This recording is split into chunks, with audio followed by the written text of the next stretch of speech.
Great. Greg, can you hear me okay? Yep, I can hear you. Fantastic. Nice to meet you. Let me know how I can be helpful. Yeah. Um, I know like you've been in SaaS sales for a while. Um, the biggest thing I've been struggling with is becoming an account executive, is just being consistent.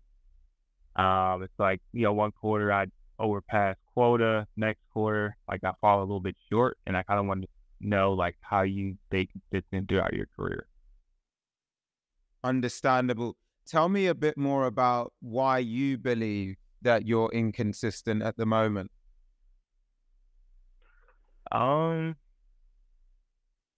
I believe it really comes down to pipeline, honestly. I found like a lot of times when like too reliant on one deal to get me to my number, I typically fall short, to be honest. When I have like maybe like three or four deals that could pop that would get me to my number, I'm better off like that than just having just one deal. If it doesn't come in, then it's like I'll be like 80% instead of 105 or 110. I see.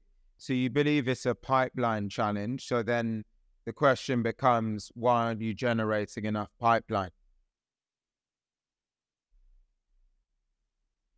Yeah, That's a maybe question not. I'm asking. Yeah, yeah. Um, if I have the right systems in place, I make sure I have enough pipeline all the time. And why don't you have those systems in place?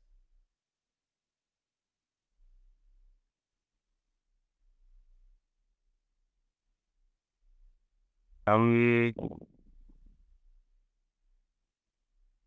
Probably like I think I'm probably just being inconsistent on us having the pipeline, like just the prospecting efforts, like making it a habit, like each and every month. Like I felt like I get like too many calls, like I'm not doing the prospecting, and then when I don't, then I got to restart. What's your target, Greg? For this month, 78K. Okay, so you've got a target of 78K. How many deals do you need to win based on your average deal value to get to your target?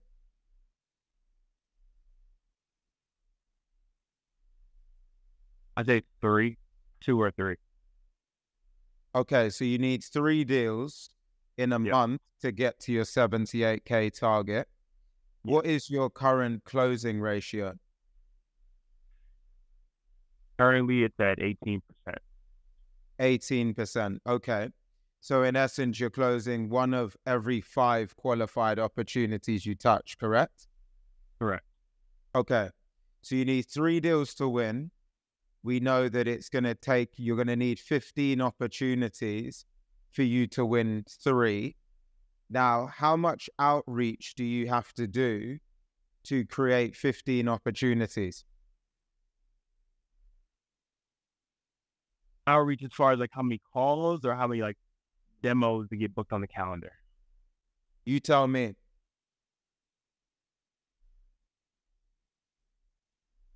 So it typically takes me roughly probably about 50 calls to get 2 demos on the calendar. Okay. Can you see why I'm asking you this, Greg? Yeah. Your challenge is that you don't truly know your business. You don't truly know your book of business, and you haven't taken the time yet to figure out your book of business. And until you do that, you can't have a system. And without that system, you will continue to be inconsistent. Right now, you are just doing whatever is in front of you day to day. You haven't taken the time to say, well, how many calls do I need to make of this particular type to drive this outcome to get to this closing rate to then drive this point of execution? The next strand is then looking at, well, if you've got an 18% closing rate, where are the gaps in my sales funnel to get from 18% to 30%? There's different numbers that you can massage to get you to your target.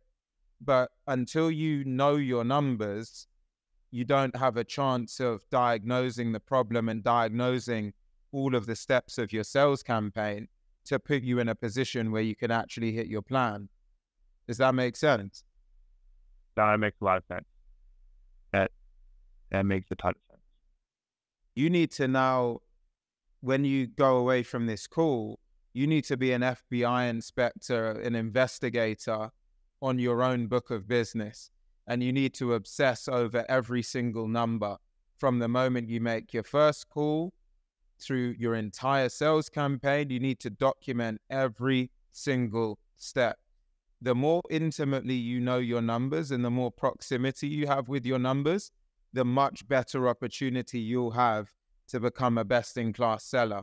Because what happens is your ability to become a great seller becomes part math and part characteristics. You want to solve for the math part, because then you're in a position where you know at any given time exactly where there's a bottleneck in how you operate, so you can solve for that. And then once you get to a point where you've solved for it operationally, we can then turn to things that are more characteristic based. For example, if you're making a cold call, we may then investigate your tonality or your pace or your flow to see if you can get some gains there. And so there's two big pillars, but you've got a long way to go on both pillars to then start to set you up for success. But hopefully now that you understand that holistically, you can start to make a difference on the operational side and then look at the characteristic side later down the line. No, you really broke that down really well. I appreciate that. Absolutely. Does that answer your question? Yeah, no, that answers it to the T. It really is the numbers. I really understand the numbers down. I never went that deep. Absolutely. Look, keep me updated, Greg. I'd love to hear more about your progress over time. I'm glad that that's helpful, and look forward to circling back with you down the line. 100%. Definitely appreciate the time, Alex. Absolutely. Have a great day, Greg. Bye-bye. All right, you too.